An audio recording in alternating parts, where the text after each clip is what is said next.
The bridge gleams with polished brass and certainty.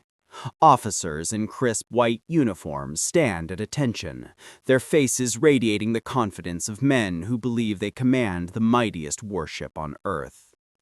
The Admiral adjusts his cap, gazing at the horizon where the sun bleeds gold across calm waters. Behind him, subordinates review maps, their movements precise, almost ceremonial. One young lieutenant mentions submarines, a passing concern, barely worth noting. The Admiral's lips curl into something between a smile and a sneer. "Submarines," he says, his voice dripping with contempt. "Cowards' weapons, tools for nations too frightened to face us in honest battle." The other officers nod, some laugh quietly. The very idea seems absurd, that these steel giants, these floating fortresses representing the soul of the Imperial Japanese Navy, could be threatened by vessels that skulk beneath the waves like thieves in the night. The bridge returns to its rhythm of routine confidence. Then the lookout screams. His voice shatters the calm like glass, high, raw, terrified. He's pointing at the water, his arm trembling. The officers freeze. Eyes follow his gesture to the sea's surface, where white lines cut through the blue, parallel trails of foam racing toward them with terrible purpose. Torpedo wakes. Multiple torpedoes closing fast. The Admiral's face strains of color. His mouth opens, but no sound emerges. Time compresses. The torpedoes strike with the fury of a vengeful god. 1, 2, 3 massive explosions that tear through the hull below the waterline. The flagship shudders violently. Fire erupts from the gashes in her belly, orange and black plumes clawing toward the sky. Steel screams as it tears. The deck tilts. Officers grab for support, as their world turns from ordered pride to chaos and flame in the span of a heartbeat. The Admiral clutches the railing, his knuckles white, his eyes wide with disbelief. The weapon he mocked, the tactic he dismissed, the warriors he scorned, they have just dealt his flagship a mortal wound. Around him men scream, alarms shriek. Water rushes through corridors below. And somewhere beneath the waves, silent and unseen, a submarine begins to slip away into the depths. How did the Imperial Japanese Navy become so blind to the very weapon that would shatter its pride and drown its admirals in their own mockery? This is the story of arrogance meeting innovation, of tradition colliding with revolution, of proud warriors who refused to see the future until it rose from the depths and destroyed them. This is the story of how a single submarine delivered a blow that would echo through naval history, proving that in war, the deadliest enemy is often not the weapon you face, but the truth you refuse to see. To understand how this moment of catastrophe arrived, we must first understand the world that shaped the minds of those admirals. We must enter the strategy rooms, the naval academies, the officers' clubs where doctrine was debated and destinies were sealed. We must witness the culture that created such profound blindness. The year is 1941. In a wood-paneled conference room deep within the Japanese Naval Ministry in Tokyo, senior admirals gather around an immense table. A map of the Pacific dominates one wall, marked with the positions of battleships, cruisers, destroyers, the visible instruments of naval power. Overhead lights cast sharp shadows across weathered faces, men who have devoted their lives to the study of naval warfare as practiced by their fathers and grandfathers before them. One admiral rises to speak. His uniform is adorned with medals, his bearing rigid with dignity. He speaks of the battleship as the ultimate expression of naval dominance, the apex of military evolution. He gestures to photographs on the walls, images of massive warships, their guns trained on the horizon, symbols of Japanese industrial might and warrior spirit. These are the vessels that will secure our empire, steel and courage, firepower and honor. This is how navies clash, how wars are decided. A younger officer shifts in his seat. He's been studying reports from the Atlantic, accounts of German U-boats wreaking havoc on British shipping. He's seen analysis suggesting submarines could fundamentally alter naval warfare. He clears his throat, preparing to speak, but catches the eye of his superior, a subtle shake of the head. A warning. This is not the place for such discussions. Not among these men, these guardians of tradition. Another admiral speaks, his voice laced with disdain. The Americans and British hide beneath the waves because they lack the courage for surface engagement. They use submarines because they cannot build battleships to match ours. It is the tactic of the weak, the dishonorable. We will not stoop to such methods. The room murmurs approval. These men have spent decades climbing the ranks in a system that rewards conformity to established doctrine. They've memorized tactics from the Russo-Japanese War of 1905, when Admiral Togo's fleet annihilated the Russians in a glorious surface battle at Tsushima. That victory, achieved by battleships in open combat, became the template, the sacred blueprint for every naval officer who followed. Submarines, in this worldview, represent a betrayal of everything pure about naval warfare. They strike from concealment, deny the enemy a chance to fight back with honor, and reduce war to a game of ambush and cowardice. For officers raised on notions of Bushido and direct confrontation, the submarine is not merely ineffective, it is morally repugnant. But beneath this cultural prejudice lies a deeper failure. The inability to recognize that warfare itself is evolving. In strategy rooms across the Pacific, Japanese planners allocate resources primarily to battleships and increasingly to aircraft carriers. Submarines receive minimal funding, outdated equipment, and limited training. The submarine service is seen as a backwater, a place where careers go to stagnate. The admirals who should be preparing for modern warfare are instead fighting the last war, clinging to a vision of naval combat that technology is quietly rendering obsolete. And they mock those who try to warn them. In the waters of the Pacific, far from the strategy rooms and officers' clubs, the revolution is already underway. While Japanese admirals worship at the altar of battleships, other navies are embracing the future. The Germans have proven that submarines can strangle entire nations. Their U-boats prowl the Atlantic, sending thousands of tons of Allied shipping to the bottom each month. British and American naval planners take note. They pour resources into anti-submarine warfare, but also into developing their own submarine fleets.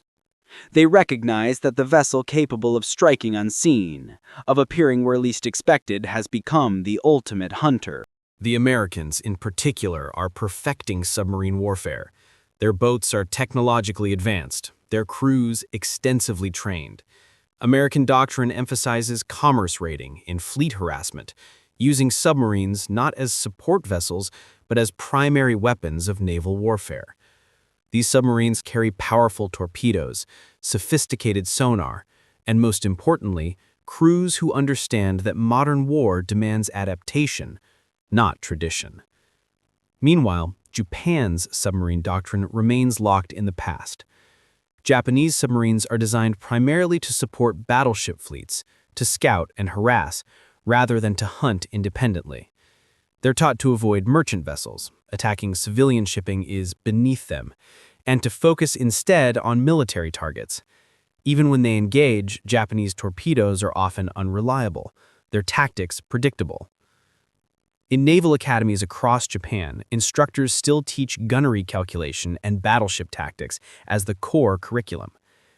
Submarine warfare receives cursory attention at best. Cadets learn to navigate a submarine, but the deeper strategy, how to use stealth as a weapon, how to turn invisibility into overwhelming advantage, remains poorly understood.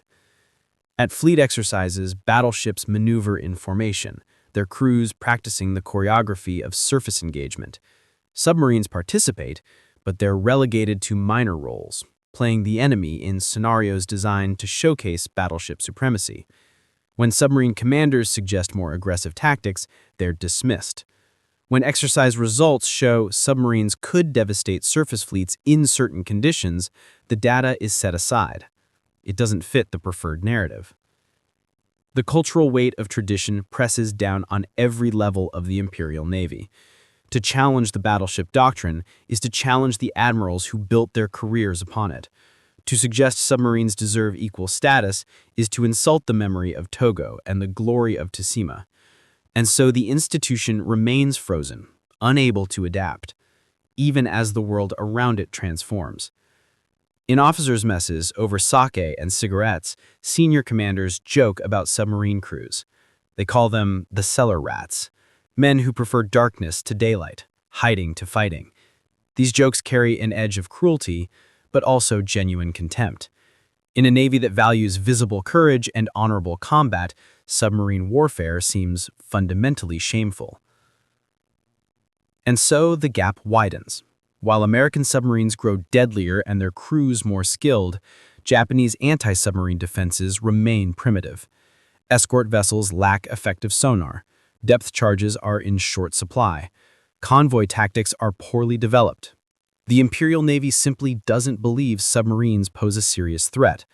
After all, they reason, submarines are weapons for the weak, and Japan has never been weak. The irony builds like pressure in a sealed chamber. The more the admirals mock submarines, the more vulnerable they become. The more they invest in battleship glory, the more exposed they leave their flanks. Pride becomes a form of blindness, and blindness becomes the path to catastrophe. But to understand the full tragedy, we must descend below the surface. We must enter the world the admirals scorned, the claustrophobic realm of the submarine, where overlooked warriors prepared to prove their worth.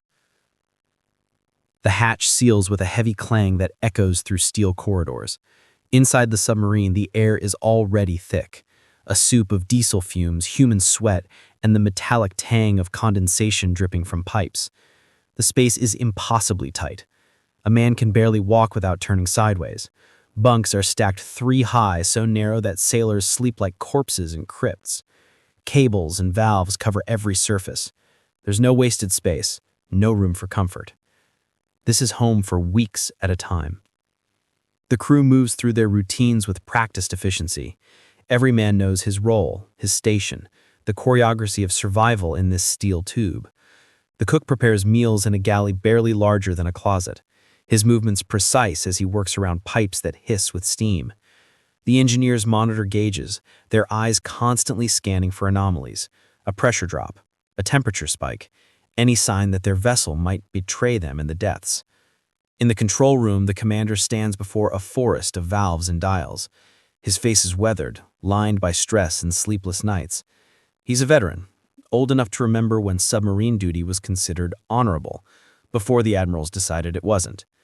He doesn't talk much about the scorn his service endures, but it's there in his eyes, a quiet defiance, a determination to prove them wrong. The sonar operator sits hunched over his equipment, headphones pressed against his ears. He listens to the ocean, interpreting its sounds, the click of shrimp, the distant rumble of a freighter's engines, the specific acoustic signature that distinguishes friend from enemy. His world is auditory, a realm of sounds most people never consciously hear. He translates these whispers into actionable intelligence, turning noise into navigation. Life aboard a submarine demands a particular kind of courage, not the courage of the banzai charge or the samurai duel, visible, celebrated courage. This is the courage of claustrophobia endured, of sleeping in recycled air, of knowing that a single mistake could send you to the bottom, where pressure will crush the hull like an aluminum can. This is the courage of waiting, of silent tension, of playing chess with death in slow motion. The men talk quietly during off hours, their voices low out of habit. Loud sounds carry through water, can be detected by enemy sonar. Even laughter must be muted. They share cigarettes, precious, ration carefully, and tell stories of home, of wives and children, of the lives they left behind. Some pray, Some write letters they may never send. Some simply stare at the bookhead, lost in thoughts they don't share. The youngest crew members struggle most with the confinement. One sailor, barely 20, lies in his bunk with his eyes squeezed shut, fighting panic. The walls feel too close, the air feels too thin. His friend, a veteran of 2 patrols, notices and quietly sits beside him. He doesn't offer platitudes. Instead, he teaches the young sailor to count his breaths, to focus on the rhythm of inhale and exhale until the panic subsides. This is how knowledge passes in the submarine service, not through formal instruction, but through quiet mentorship, one frightened sailor at a time. The veterans carry the weight of understanding what the surface Navy refuses to acknowledge. They know that their weapon is devastating. They've seen what happens when torpedoes find their mark. They've witnessed destroyers torn in half, transports sent to the bottom, enemy sailors floundering in burning oil. They know the submarine's power not as theory, but as lived experience. Yet back at port, they're treated as second-class warriors. Submarine crews get smaller rations, older equipment, less recognition. When they return from patrol, there are no parades, no medal ceremonies, no admirals praising their achievements. They simply resupply and prepare for the next mission. Their victories acknowledged in terse reports that senior officers barely read. This creates a particular psychology. The submarine crews develop fierce loyalty to each other, a sense of brotherhood forged in shared hardship and mutual disrespect from the rest of the Navy. They don't fight for glory or honor in the traditional sense. They fight to survive, to prove themselves, to justify their existence in a service that would prefer to forget them. The commander gathers his officers in the tiny wardroom. They crowd around a table covered with charts, discussing patrol routes and target priorities. Their mission is clear: hunt enemy vessels, disrupt supply lines, prove that submarines matter. But there's an unspoken objective too: demonstrate to the admirals that they were wrong. Show them that the weapon they mocked can win wars. "They think we're cowards," one officer says quietly, "hiding beneath the waves while the real Navy fights with honor." The commander doesn't respond immediately. He studies the chart, his finger tracing potential routes. When he finally speaks, his voice is calm but hard. "Let them think what they want. When this war is over, history will judge who was truly brave. Not the men who fought the enemy they expected, but the men who adapted to the war they faced." The submarine returns to its patrol pattern. Days blur together in artificial light. The crew settles into routines designed to preserve sanity: exercise periods, mealtimes, equipment checks, endless maintenance. They live between alertness and boredom, tension and tedium, knowing that at any moment the sonar operator might detect a target and their world will explode into action. One sailor keeps a journal, writing in tiny script to conserve paper. He describes the sounds of the submarine: the hum of electric motors, the paying of active sonar, the groaning of hull plates under pressure.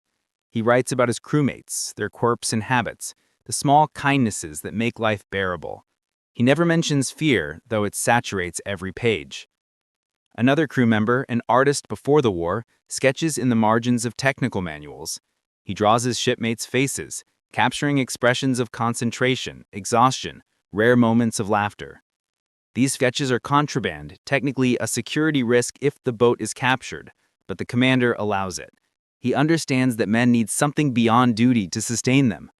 The cook works miracles with limited supplies, creating meals that approach palatability through sheer determination and creativity. He hoards spices, trades favors for extra rice, stretches ingredients with the skill of a magician. Mealtimes become the highlight of each day, brief respites when the crew can gather and pretend they're somewhere else. But always, beneath the routines and camaraderie, there's the awareness of danger. The ocean wants to kill them.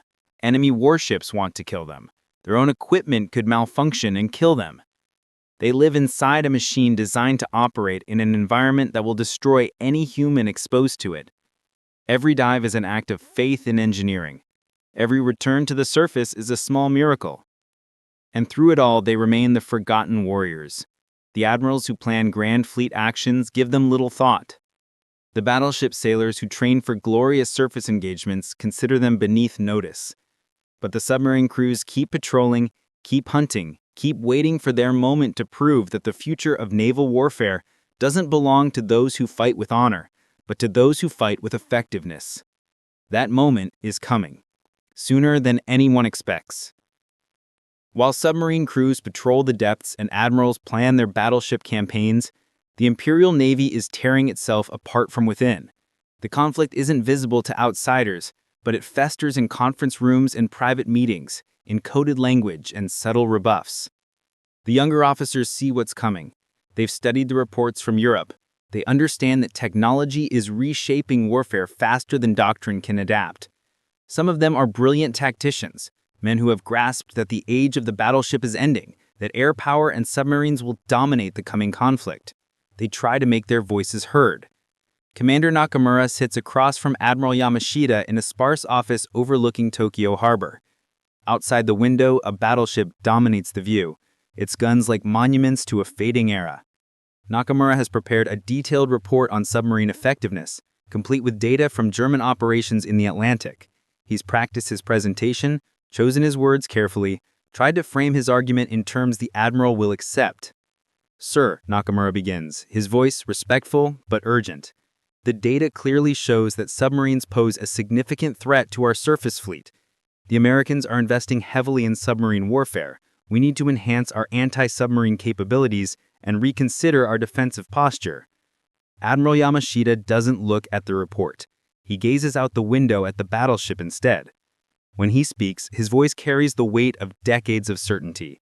"Commander, do you see that vessel? That is power. That is the instrument that will secure our empire. Not sneaking around in the dark like assassins, but meeting our enemies face to face with superior firepower." "But sir, the Germans have shown." "The Germans," Yamashita interrupts, "are fighting a different war. They target merchant shipping because they cannot face the Royal Navy in open battle. We have no such limitations. Our doctrine is sound. It is based on the principles that gave us victory at Tsushima, principles that have served us for generations."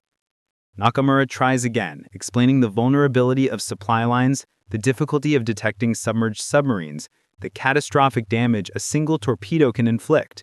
He speaks with passion, with data, with logic, but he's speaking to a wall. Yamashita's expression grows colder with each word. Finally, the Admiral raises his hand, a gesture of dismissal. "Your concerns are noted, Commander, but I think you underestimate our capabilities and overestimate the threat. Submarines are a nuisance, nothing more. A navy worthy of respect defeats its enemies in open combat, not through ambush. That is the end of this discussion." Nakamura leaves the office frustrated, knowing his report will gather dust in some file cabinet, unread and unheeded. He's not alone in his concerns. A network of younger officers shares his views, meeting quietly to discuss the disconnect between their leadership and military reality. But they're powerless. The hierarchy is absolute. To challenge a superior too forcefully is to end your career. To persist in contradicting the prevailing wisdom is to mark yourself as disloyal, unreliable, possibly even subversive. The culture of the Imperial Navy makes adaptation nearly impossible. Officers are trained to obey, to respect rank, to honor tradition. These values have created a disciplined, cohesive fighting force.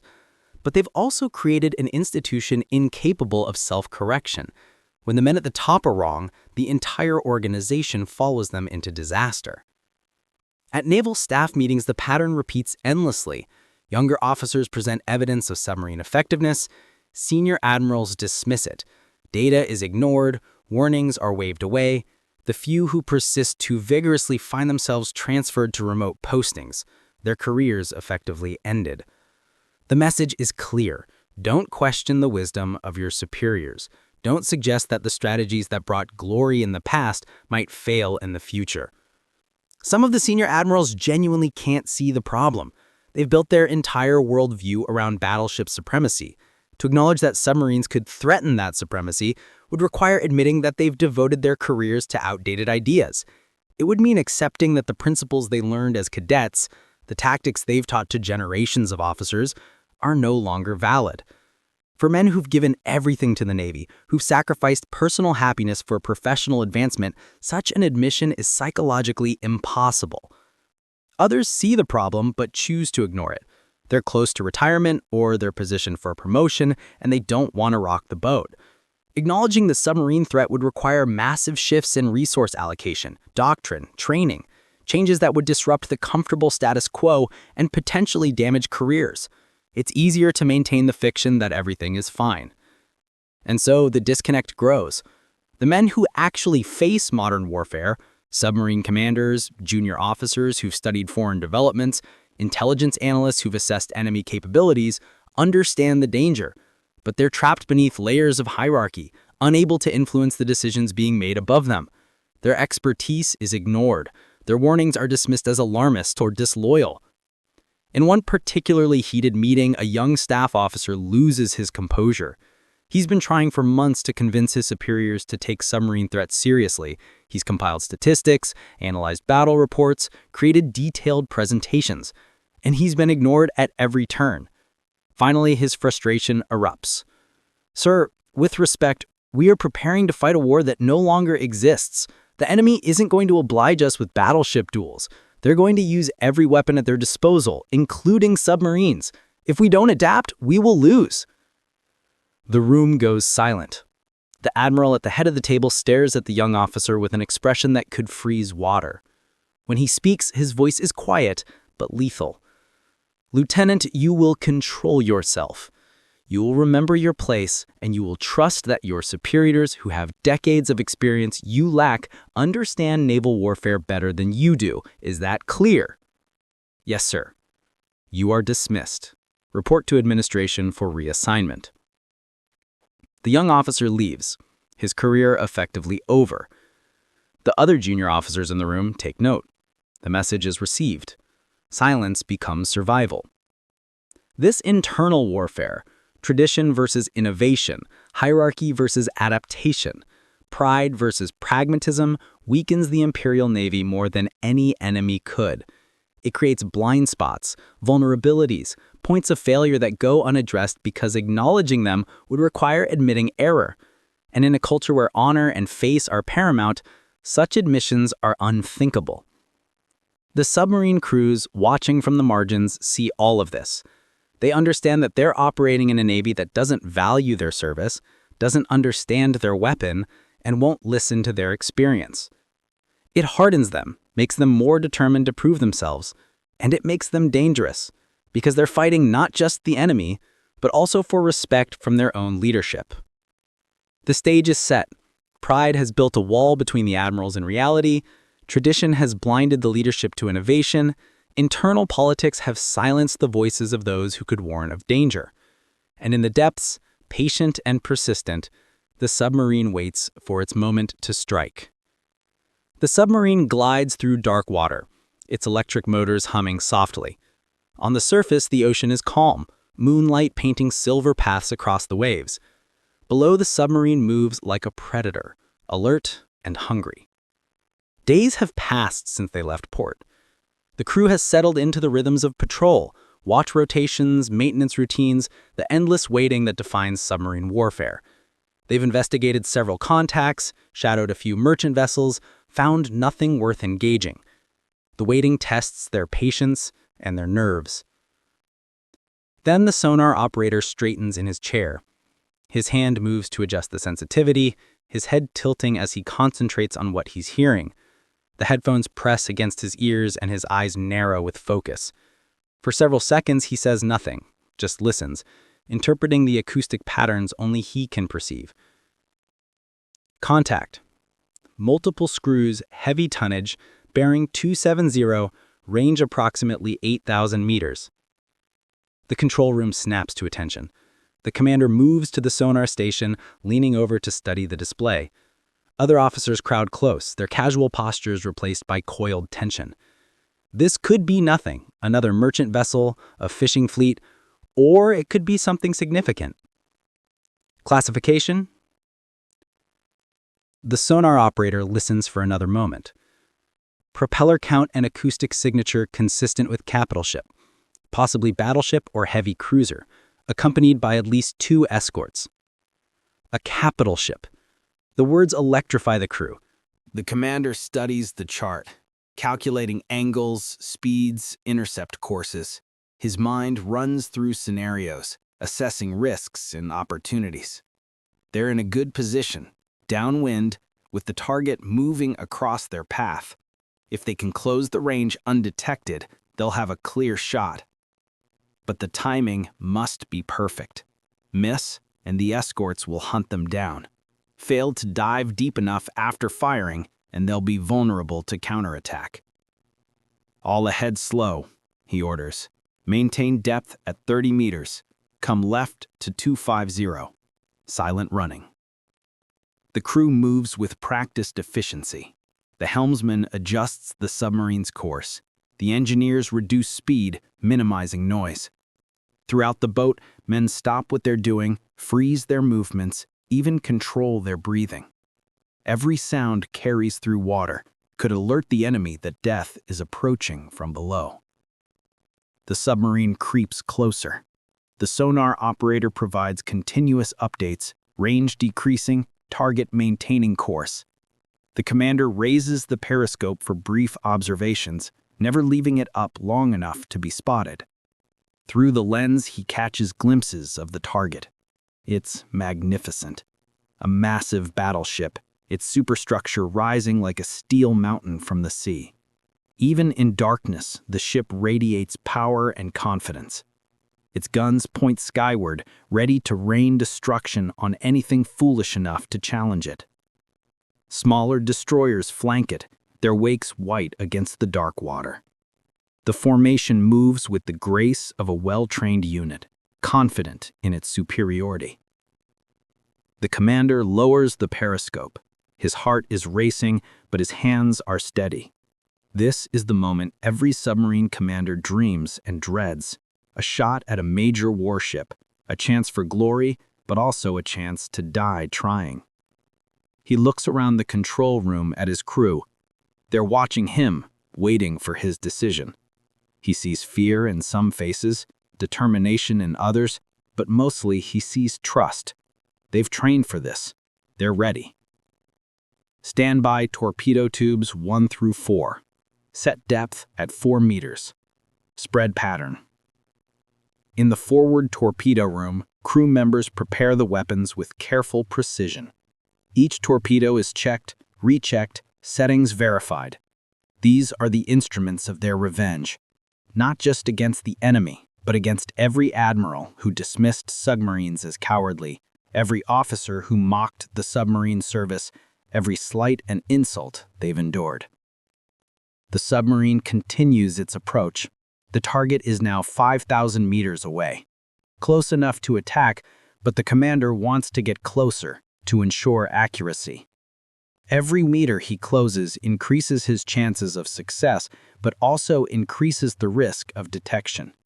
It's a gamble, a calculation of nerve and mathematics. 4,000 meters, 3,500, 3,000. The sonar operator's voice remains calm, but there's tension beneath it. Target maintaining course, no indication they've detected us. The commander takes a final periscope observation. The battleship fills his view now, massive and vulnerable. He can see men moving on the deck, tiny figures unaware that they're being watched, that their death is being meticulously prepared. He feels no hatred for them, just a grim determination to complete his mission. Final bearing and shoot. The fire control officer makes his calculations, adjusting for the target's speed and course, for the distance, for the current. Torpedo warfare is some part science, some part intuition. Everything must be perfect. Solution locked. Tubes ready. The commander takes a breath. This is the moment that will define them. Success, and they'll prove every skeptic wrong. Failure, and they'll likely die trying to escape. There's no middle ground. Fire 1. Fire 2. Fire 3. Fire 4. The submarine shudders slightly as compressed air forces the torpedoes from their tubes.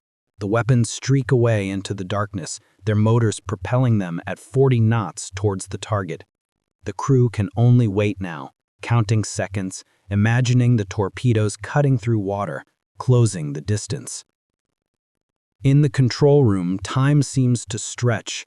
The commander counts in his head, estimating when the torpedoes should reach the target. Beside him, officers check chronometers, compare notes, make quiet calculations. The sonar operator listens intently, tracking the torpedo's progress by their acoustic signatures.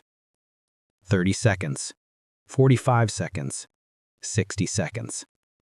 Then, through the hall, they hear it, a distant, muffled thump that grows into a thunderous roar. One torpedo has struck, then another, then a third. The submarine vibrates from the force of distant explosions. Men grab onto pipes and valves for support. Multiple hits, the sonar operator shouts, abandoning his usual calm. Target is taking on water. Escorts are going active with sonar. They're coming about. The commander doesn't celebrate. There's no time. The escorts know a submarine is nearby and they're coming to kill it. Take her down, full ahead, depth 150 meters, rig for depth charge. The submarine tilts forward, diving steeply. The crew scrambles to secure equipment, to prepare for the coming assault. Above them, the escorts are racing towards their last known position, preparing to saturate the area with explosives. The hunter has become the hunted. But for now, for just this moment, they've done what the admirals said was impossible. They've mortally wounded a battleship, and somewhere above them, in the darkness and chaos, that proud vessel is beginning to die. On the flagship's bridge, the world has gone insane. The first torpedo struck below the waterline on the port side, tearing a massive hole through the hull. The explosion sent a shockwave through the entire ship, throwing men to the deck, shattering glass, knocking out lights. Before anyone could react, the second torpedo hit, then the third. Each impact felt like a punch from a giant's fist. The Admiral clutches the railing, his face pale with shock. Smoke pours from the wounds in the ship's side. Alarms shriek throughout the vessel. Officers shout contradictory orders. The calm confidence that defined this bridge moments ago has shattered completely. "Damage report!" someone screamed. A junior officer runs in from the corridor, his uniform soaked with water, his face bleeding from a cut above his eye. Below decks, the situation is catastrophic. Seawater pours through the torpedo holes with the force of a waterfall, flooding compartments faster than watertight doors can be sealed. Sailors scramble through corridors that have become rivers, trying to reach their battle stations, trying to help wounded comrades, trying to escape the rising water.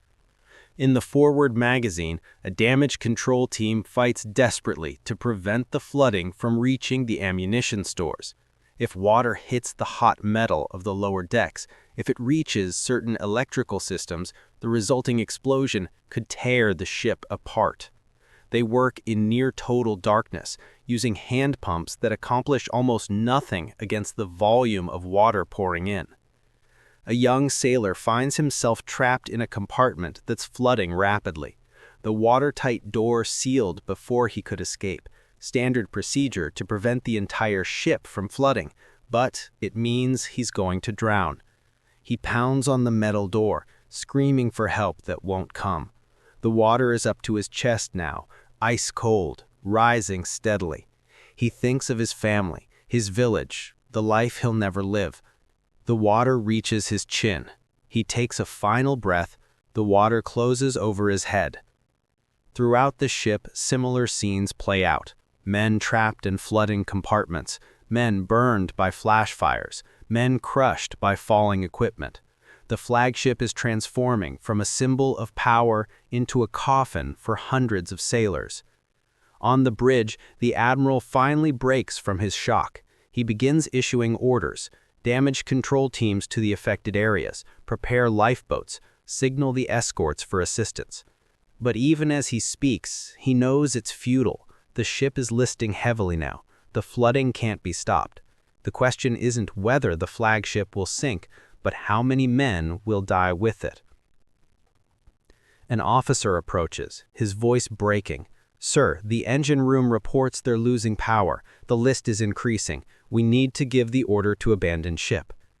The Admiral stares at him. Abandoned ship. The words are unthinkable. A captain, an admiral, doesn't abandon his vessel. To do so is to admit defeat, to shame himself and his crew. The code of Bushido demands that he go down with his ship, that he accept responsibility for this disaster. But he's also responsible for the lives of over 1,000 men. If he delays the order out of pride, more of them will die. "Sound the abandoned ship alarm," he says quietly. "All hands to lifeboats, prepared to evacuate the wounded first." The alarm adds to the chaos. Men pour onto the deck, many without life jackets, some wounded, some helping comrades who can't walk. The lifeboats are lowered, but the list makes it difficult. Some boats crash into the hull, others capsize as soon as they hit the water. The destroyers move closer, preparing to pick up survivors, but they must also maintain distance. The flagship could explode at any moment. The Admiral remains on the bridge, watching his crew evacuate. His executive officer stands beside him, refusing to leave. They don't speak. There's nothing left to say. The flagship they commanded with such confidence is now groaning like a dying animal, its steel plates buckling, its compartments flooding, its life draining into the Pacific. Water has reached the lower decks. The engineering spaces are flooded. The boiler rooms are abandoned.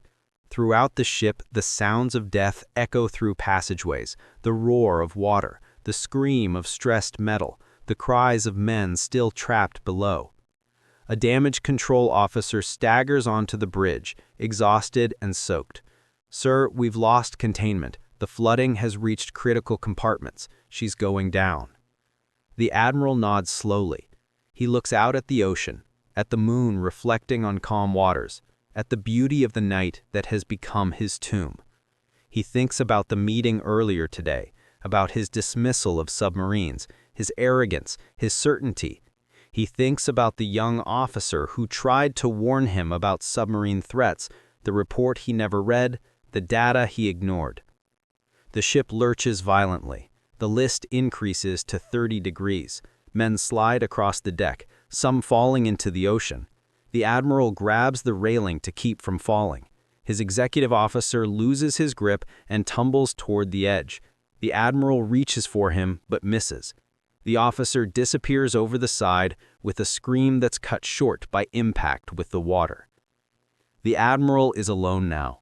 Below him, deep in the ship's belly, he can hear explosions as seawater meets hot metal, as systems fail catastrophically. The flagship is in its death throes. He removes his cap, holds it against his chest. He thinks of his family in Tokyo, of his wife and children who will receive word of his death. He thinks of the other admirals who will hear what happened, who will learn that a submarine, a weapon they all mocked, killed one of their finest ships.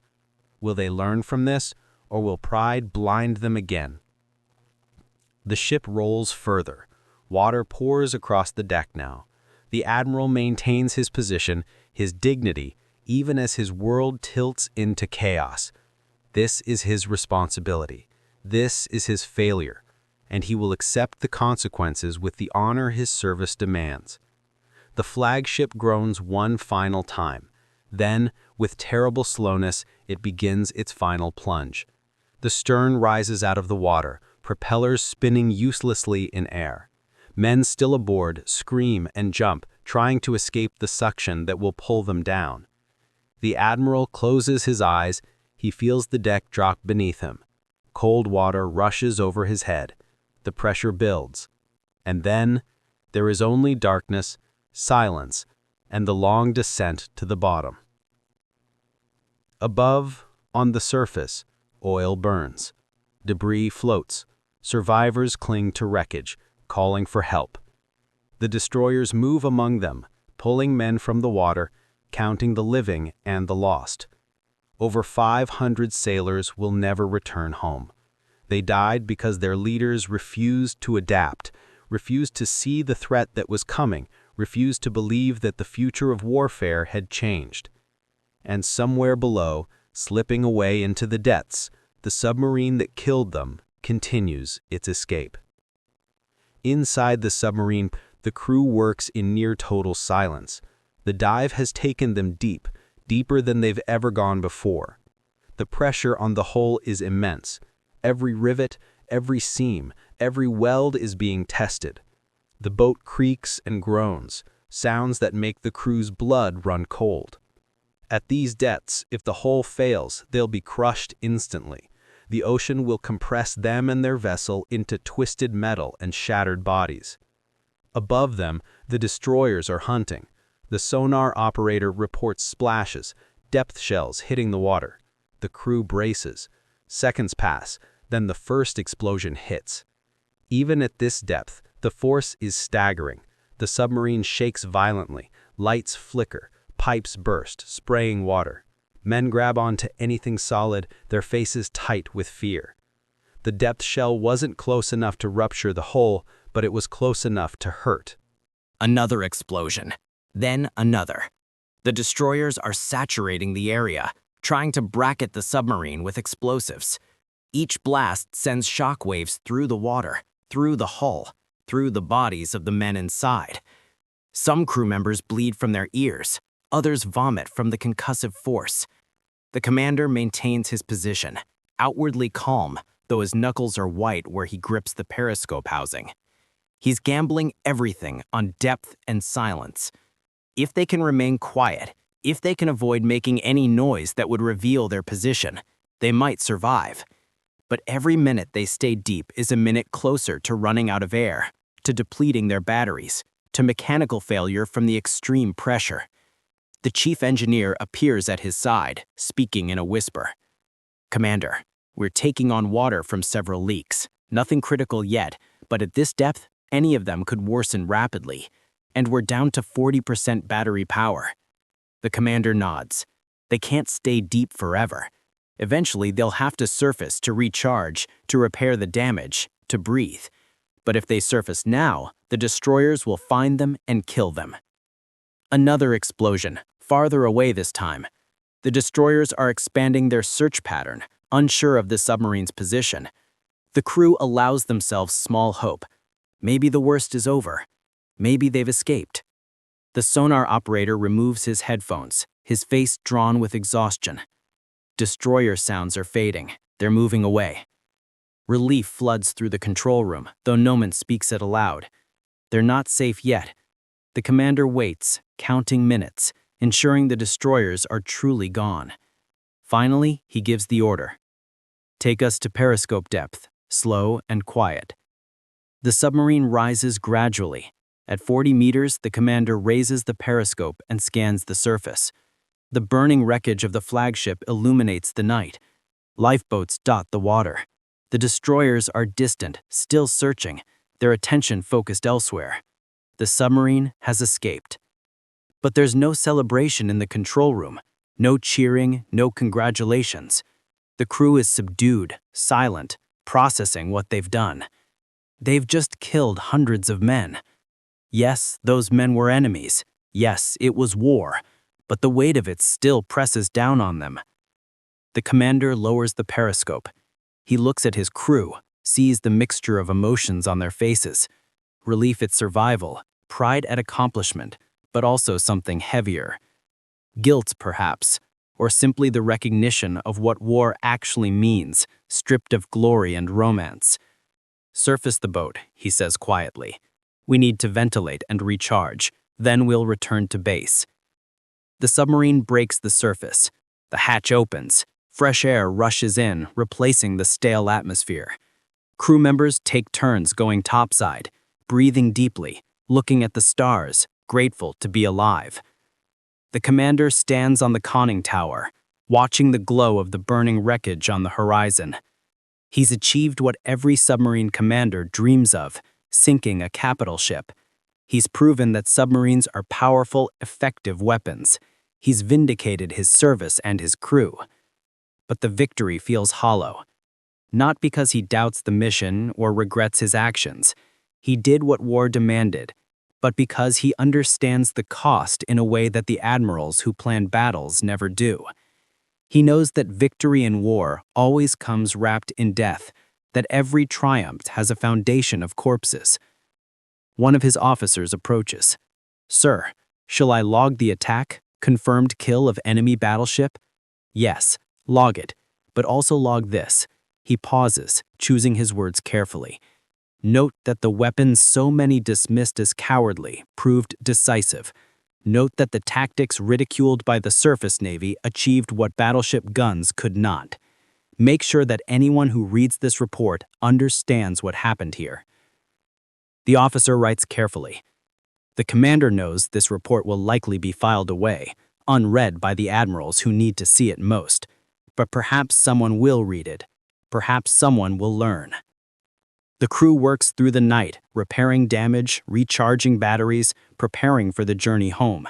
They're exhausted, physically and emotionally. But they're also changed. They've crossed a threshold. They're no longer the forgotten service, the mocked warriors. They've proven their worth in the only way that matters in war, by destroying the enemy. In the torpedo room, the crew chief oversees the reloading procedures. 3 torpedoes remain. They'll need to requisition more when they return to base. He runs his hand along the side of one torpedo, feeling the cold metal. These weapons are the future, whether the admirals acknowledge it or not. A young sailor approaches him, the same one who struggled with claustrophobia earlier. "Chief, was it always going to be like this, the killing?" The chief considers the question. He could offer platitudes about duty and honor, but this young man deserves honesty. "War is killing," he says simply. "Whether you do it with battleship guns or torpedoes or bombers, doesn't change that. We did our job, the enemy died. If we hadn't done our job, maybe we'd be the ones dying. That's all war is. Trying to kill them before they kill you.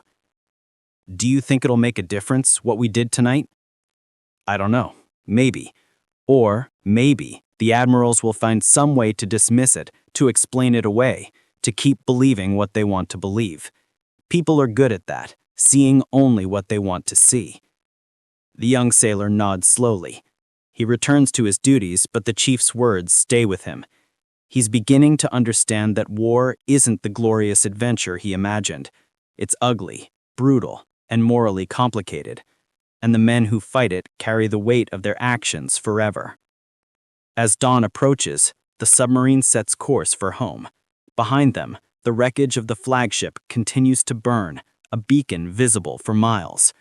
Survivors continue to be pulled from the water. The dead sink slowly to the bottom, joining their ship in the depths. The submarine crew doesn't look back. They face forward, toward base, toward debriefing, toward their next mission. They're different men now than when they left port. They've seen what they're capable of. They've felt the power of their weapon. And they've paid the emotional price that comes with taking hundreds of lives. The commander remains on the bridge, watching the sunrise paint the ocean red and gold.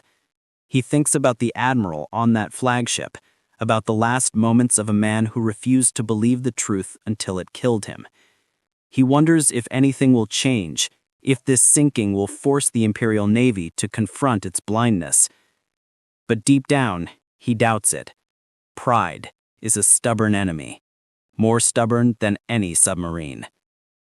The news of the sinking reaches naval headquarters in Tokyo within hours. In the operations room, staff officers gather around the communications desk, reading and rereading the reports. A flagship sunk, over 500 casualties, cause submarine attack. The room is silent. No one wants to be the first to speak, to acknowledge what this means. Finally, a senior officer breaks the silence. "This must be confirmed. We need verification from the destroyers, survivor accounts, multiple sources." The verification comes quickly. There's no doubt. The submarine reports are accurate. The flagship is gone, destroyed by the weapon the Navy dismissed as ineffective. The news spreads through the command structure, creating ripples of shock and disbelief. In officers' clubs, men who joked about cellar rats suddenly fall silent. In strategy rooms, admirals who built careers on battleship doctrine face an uncomfortable reality.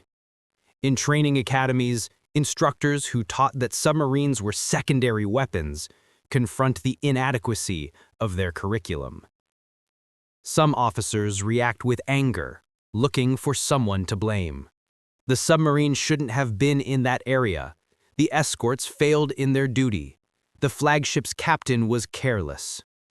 They construct narratives that preserve their worldview, that explain away the uncomfortable truth. Others react with denial. This was a fluke, a lucky shot. One incident doesn't invalidate decades of doctrine. Battleships remain supreme. This changes nothing. But a very few, react with recognition. They're the ones who tried to warn about submarine threats, who studied the data, who understood that technology was changing warfare. For them, this sinking is vindication, but bitter vindication. They were right. But being right means that hundreds of their countrymen died unnecessarily. Admiral Yamashita, the same officer who dismissed Commander Nakamura's concerns, sits in his office staring at the report. The same window that showed him the battleship now shows only empty harbor. He reads the details methodically: time of attack, location, number of torpedo hits, casualty estimates. He thinks about his conversation with Nakamura, about how confidently he dismissed submarine threats. He remembers his exact words: "Submarines are a nuisance, nothing more." He wonders if the admiral who died on that flagship said similar things, felt similar certainty. For a long moment, Yamashita sits motionless, wrestling with recognition he's spent his career avoiding. He's been wrong. Fundamentally, catastrophically wrong. And his wrongness contributed to those deaths. A knock on the door. A junior officer enters with additional reports. Other submarine attacks. Other ships damaged or destroyed. The pattern is undeniable now. Submarines aren't a nuisance. They're a strategic weapon that the Imperial Navy has failed to counter. Yamashita could acknowledge this. He could order immediate changes to anti-submarine doctrine, push for better defensive measures, advocate for taking submarine warfare seriously. But to do so would require admitting error, accepting that his judgment has been flawed, potentially damaging his career and reputation. He stares at the reports. Then slowly, he places them in a drawer and closes it. When he speaks to the junior officer, his voice is controlled, decisive. "These attacks are troubling, but we must maintain perspective. The submarine remains a supporting weapon, not a primary threat. Our battleship fleet will continue to dominate naval engagements. Ensure that this report is distributed to relevant commands, but emphasize that our strategic doctrine remains sound." The officer blinks, confused. "But sir, the flagship was the victim of unfortunate circumstances. We will improve our anti-submarine procedures, certainly, but this does not change our fundamental strategic approach. That is all." The officer leaves, carrying the lie that will be spread through the command structure. And Yamashita sits alone in his office, knowing he's chosen preservation of doctrine over adaptation to reality, knowing that this choice will likely cost more lives, unable to choose differently. Not all officers make the same choice.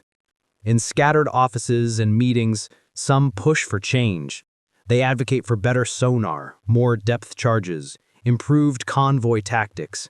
They argue for taking submarine warfare seriously, for training anti-submarine specialists, for recognizing that the threat is real and growing.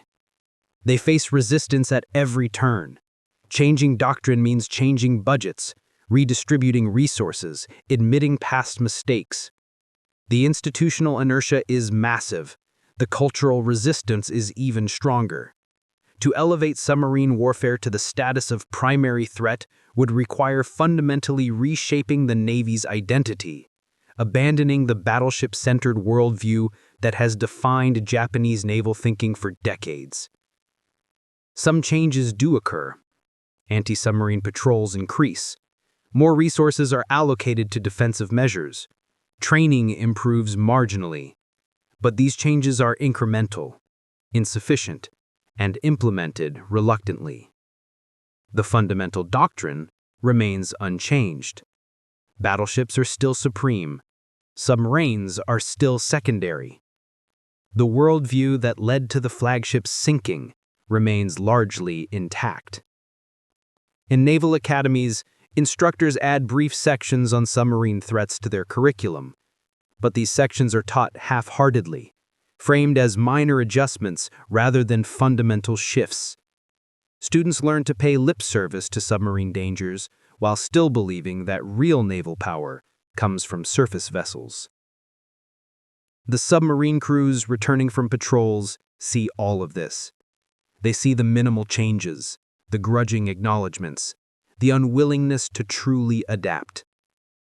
They've proven their worth in battle, sunk enemy ships, risked their lives in service of their country.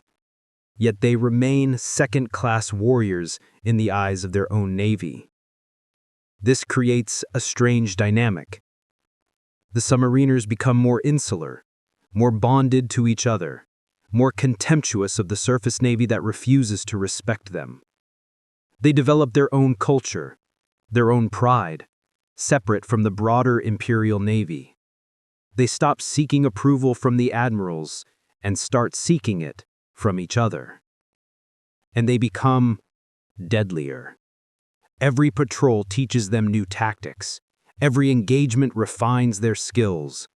They learn from their mistakes and their successes, developing expertise that the formal Navy refuses to systematize. The submarine service becomes a repository of practical knowledge that exists parallel to, and often in contradiction with, official doctrine. The irony deepens. The more the Imperial Navy resists changing its views on submarine warfare, the more vulnerable it becomes. Enemy submarines, learning from each engagement, grow more effective. Japanese anti-submarine measures, hampered by inadequate resources and institutional indifference, remain ineffective. The gap between naval doctrine and naval reality widens until it becomes a chasm. More ships sink, more sailors die, more reports reach headquarters documenting submarine effectiveness, and still the resistance to fundamental change persists. Pride has become a prison, tradition has become a trap, and the Imperial Navy, locked in both, stumbles toward defeat while refusing to see the weapons that are destroying it. The sinking of the flagship becomes a symbol, a turning point that should have changed everything, but changed very little.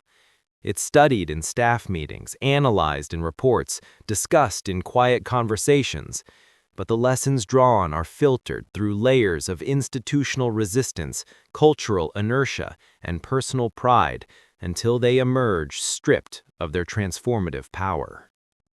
Years later, historians will look at this moment and wonder how an organization could be so blind, how leaders could ignore such clear evidence, how pride could triumph over pragmatism so completely. They'll analyze the cultural factors, the institutional dynamics, the psychological resistance to change. They'll construct explanations and theories. But in the moment, inside the system, the blindness feels like clarity. The resistance feels like wisdom. The refusal to change feels like loyalty to cherished principles. And so the Navy continues on its path, confident in its doctrine, certain of its superiority, blind to the revolution happening in the depths below.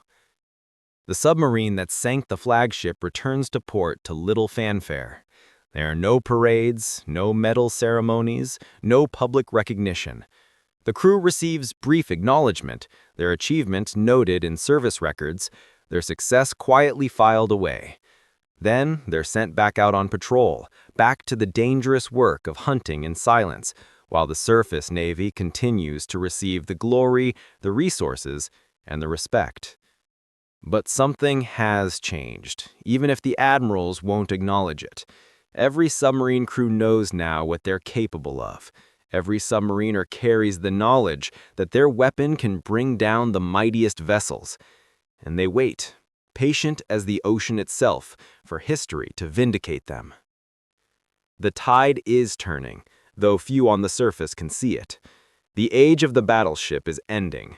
The future belongs to aircraft carriers, submarines, and the warriors who adapted to new realities. But that future must fight its way through the past, must overcome the weight of tradition, must break through the armor of institutional pride. And in that struggle between old and new, between tradition and innovation, between what was and what must be, hundreds, soon thousands of sailors on both sides will die. Not because the enemy was stronger, but because their own leaders couldn't see the war they were fighting. This is the cost of arrogance. This is the price of refusing to adapt. This is what happens when pride becomes more important than truth. The ocean is patient. It keeps its secrets. It drowns the ship sent against it with equal indifference, caring nothing for national pride or naval doctrine. It teaches the same lesson over and over. Respect the weapon that can kill you, no matter how dishonorable you think it is. Adapt or die. See clearly or drown in your own certainty. The Imperial Japanese Navy learned this lesson slowly, painfully, at terrible cost, but they learned it too late. The submarines they mocked destroyed their merchant fleet, strangled their supply lines, and sent hundreds of ships to the bottom. By the time the admirals accepted that submarine warfare was decisive, their navy was already broken, their sailors already dead, their empire already doomed. And it all began with mockery, with laughter in a strategy room, with confident dismissal of a weapon that seemed beneath notice, with pride that couldn't imagine being wrong. In the end, the most dangerous enemy wasn't the submarine itself. It was the arrogance that prevented the Imperial Navy from seeing the submarine as a threat. It was the tradition that valued honor over effectiveness. It was the culture that punished those who questioned established doctrine. It was the pride that made adaptation feel like betrayal. The submarine was just a weapon, steel and explosives, nothing more. It had no agenda, no philosophy, no ideology. It simply did what weapons do. It killed. But the arrogance, the blindness, the refusal to see, those were choices, human choices made by intelligent men who let their pride override their judgment. And so hundreds drowned in the burning wreckage of a flagship, victims not just of enemy torpedoes, but of their own leaders' inability to accept an uncomfortable truth. They died because admirals clung to outdated ideas. They died because tradition mattered more than adaptation. They died because men in positions of power chose comfortable lies over difficult truths. Their deaths should have taught a lesson, should have forced change, should have broken through the walls of institutional resistance. But pride is resilient. It finds ways to survive even devastating evidence of its folly. It constructs new narratives, shifts blame, explains away inconvenient facts. And so the lesson was learned slowly, grudgingly, incompletely. Changes came too late and too small. Adaptation happened at the margins, while the core doctrine remained intact. And ships kept sinking, sailors kept drowning. The submarine warfare that was supposed to be impossible continued to devastate the fleet that refused to take it seriously. This is not just a story about naval warfare or military technology. It's a story about human nature, about how we construct our understanding of reality, and how difficult it is to change that understanding, even when confronted with undeniable evidence. It's about how organizations can become trapped by their own success. how yesterday's winning formula becomes today's fatal blindness. It's about how the powerful often can't hear warnings from below, how hierarchy can silence truth, how respect for authority can become complicity in disaster. It's about culture, the invisible assumptions and unspoken rules that shape institutions can be more dangerous than any enemy weapon. But it's also a story about the warriors who serve in the shadows, who fight without glory, who prove their worth despite contempt from their own leadership. The submarine crews who risk their lives in vessels their own navy undervalued. The junior officers who tried to warn their superiors and were ignored. The analysts who compiled data that was filed away unread. These people understood what was coming. They saw the future, while their leaders clung to the past. They adapted while their institution resisted. They survived by learning while others died clinging to certainty. Their story is a reminder that in any organization, in any crisis, truth often lives at the margins. It's spoken by the people without power, the ones who can't afford comforting illusions because they're the ones who pay the price for institutional failure. Listen to them, learn from them, or ignore them at your peril. The ocean still holds the wreckage of that flagship, lying in darkness thousands of feet below the surface. The steel has rusted, the bodies have long since decayed. But the story remains, preserved not in metal, but in memory, in historical records and the lessons we draw from tragedy. And the lesson is simple, though accepting it is hard. In war, the deadliest enemy is often not the weapon you face, but the truth you refuse to see. Arrogance kills more surely than any torpedo. Pride drowns more effectively than any ocean. And the refusal to adapt, to see clearly, to question assumptions, to change when change is necessary, that refusal is the most dangerous weapon any nation can turn against itself. The admirals who mocked submarines learned this truth in the moment their flagship exploded beneath them. The sailors who drowned in flooded compartments paid the price for their leaders' blindness, and the submarine crews who proved everyone wrong carried the weight of that knowledge for the rest of their lives. This is their story. This is what happened when arrogance met reality, when tradition confronted innovation, when pride faced the future and refused to blink until it was too late. Remember them. Remember what they taught us. And remember that the ocean is patient, indifferent, and utterly unimpressed by our certainty. It will drown the proud and humble alike, but those who learn, who adapt, who see clearly, they have a chance to survive. The rest, they sink into darkness, their final thoughts filled with disbelief that the world didn't conform to their expectations, that the rules changed without their permission, that the weapon they mocked became the instrument of their destruction. In war, as in life, reality always wins. The only question is how much it will cost us to accept that truth. And sometimes the cost is measured in hundreds of sailors drowning in the dark, victims of torpedoes their own admirals insisted didn't matter, sinking into depths as profound as the arrogance that killed them.